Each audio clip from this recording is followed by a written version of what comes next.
السلام علیکم دام الله شیرین سخن. من یکی از مخلصان شما هستم از ناحیه 5.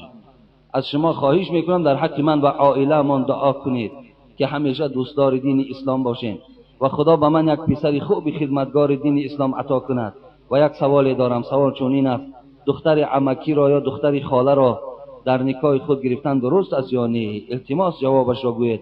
مخلص شما از ناحیه 5. یکم بار می شود که در شهر کولاب زیبای شما هستم و نیت خواندن نماز جمعه آمدم.